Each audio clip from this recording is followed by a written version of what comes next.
वक्फ bill का issue जो है इस मुल्क में एक अहम इशू बना हुआ है। इस हवाले से मुख्तलिफ ग्रुप जो है उसके खिलाफ जो है सरगर्म अमल है। उसमें ओबीसीज, दलित, माइनॉरिटीज़ का ग्रुप जो है, डोमा जो है, वो भी सरगर्म है। उन्होंने एक बड़ी रैली भी की थी इस बिल के खिलाफ।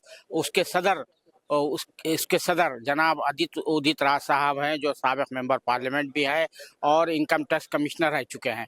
उदित राज साहब, ये जो वक्फ बिल लाया गया है उसको जेपीसी में दिया गया था और जेपीसी में जिस तरह से उसका हशर किया गया, फिर जबरदस्ती जो है पार्लियामेंट में पेश किया गया, इसके पीछे क्या राजनीति, क्या है, क्या पॉलिटिक्स है? क्या कास्ट सेंसस को रुकवाना चाहते हैं ये लोग, जैसा मंडल के खिलाफ कमंडल बात नहीं है। हाँ। वक्फ की प्रॉपर्टी को हड़पना चाहते हैं और जो स्टैंडिंग कमेटी को गया था, जेपीसी को गया था, उसमें विपक्ष के लोगों ने जो सुझाव दिया था उसको रिपोर्ट का हिस्सा बनाना चाहिए था, उसको हटा दिया गया था। एक तरह से फर्जी हो गया था। और जिसका मुद्दा उठाया भी था राष्ट्रीय अध्यक्ष खड़गे जी ने कि इनका जो मुस्लिम विरोधी चेहरा है, संपत्ति पर जो निगाह है, वो इनका मकसद है कि इनको संपत्ति से महरूम कर दिया जाए। तो ये आप लोगों ने भी जो एहतजाज किया था, तो होता ये है कि देखने में आए उनकी जो पॉलिटिक्स है, आरएसएस बीजेपी की पॉलिटिक्स, जब भी समाजी इंसाफ का कोई इशू उठता है, रेज होता है, तो उसको डाइवर्ट करने की कोशिश की जाती है। ये तो आपने देखा ही है हमेशा। हाँ। भाई, मुस्लिम समाज अगर ना हो तो बीजेपी तो 24 घंटे की पार्टी हो जाएगी, 24 दिन का। मुसलमान के हिंदू मुसलमान करके ही तो जिंदा है, वोट देती है। जी। तो इसको किस तरह से, ये जो है नैरेटिव को कैसे तोड़ा जा सकता है? इसमें जो है हमारी जो पसमानदा बिरादरियां हैं, दलित है, एसटी है, वो किस तरह से इसको तोड़ सकती है? क्योंकि उन्हीं को तो तोड़ने के लिए दलित, ओबीसी, माइनॉरिटी, आदिवासी परिसंघ बनाया है, डोमा परिसंघ। जब तक सामाजिक दोस्ती नहीं होगी, राजनीति में दोस्ती नहीं होगी, राजनीति में स्वीकृति नहीं होगी, तो इसलिए डोमा परिसंघ बनाया गया। जब ही तो 16 फरवरी को दिल्ली लखनऊ के सहकारिता भवन में प्रथम सम्मेलन हुआ और पूरे प्रदेश के बारे में चर्चा हुई कि जो बहुजन आंदोलन है, जिसमें मुस्लिम हिस्सा है, दलित है, पिछड़ा है, उसको खड़ा करना चाहिए। सामाजिक स्तर पर दोस्ती हो जाता है, सद्भाव हो जाता है, मिलजुल हो जाता है, तो राजनीति के रूप में भी मुसलमानों की स्वीकृति हो जाएगी। अभी क्या है कि कोई भी पार्टी मुस्लिम समाज को टिकट देने को तैयार नहीं, क्योंकि हिंदू मुसलमान हो जाता है। तो जो सामाजिक दुश्मनी है, राजनीतिक दुश्मनी में परिवर्तन, पहले सामाजिक दुश्मनी खत्म करके मित्रता कायम कराए और मेल जोल कराए, तभी मुस्लिम समाज का राजनीति में भी स्वीकृति होगी। अच्छा, आपने जो लखनऊ में बयान दिया था उस पर बड़ा हंगामा हो रहा है, खासतौर से बीजेपी की तरफ से बड़ा जो तो शोर मचाया जा रहा है।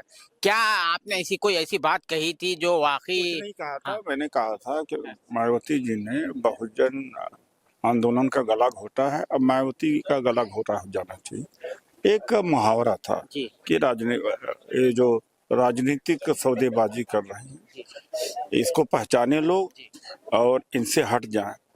राजनीतिक रूप से इनको खत्म करना चाहिए, इसका ये मतलब होता है। अब कोई मुहावरा होता है कि कहता है कि चुल्लू भर पानी में जाके डूब जाए, तो कोई मर थोड़ी जाता है, ये तो मुहावरे होते हैं। जी। तो अब ये जो है आप कह रहे हैं कि ये मायावती ने सोशल जस्टिस का गला घोटा है, तो आप इसको जरा सा एक्सप्लेन कर सकते हैं, एलैबोरेट कर सकते हैं? देखिए, करोड़ों दलितों ने, पिछड़ों ने, लोगों ने भूखे प्यासे रह करके बाबा साहब का मैसेज संदेश पहुंचाया, काशीराम जी का संदेश पहुंचाया, और उन्होंने ज़मीन तैयार करी, और जब ज़मीन तैयार हो गई तो उनको दूर कर दिया गया, क्रूरता उनके साथ करी गई, उनका वोट बेचा गया। और आज भारतीय जनता पार्टी की एक ताकत बनी हुई है। 2022 में मायावती जी ने कहा था कि समाजवादी पार्टी न जीते चाहे बीजेपी जीत जाए, मतलब कि बीजेपी का समर्थन देना।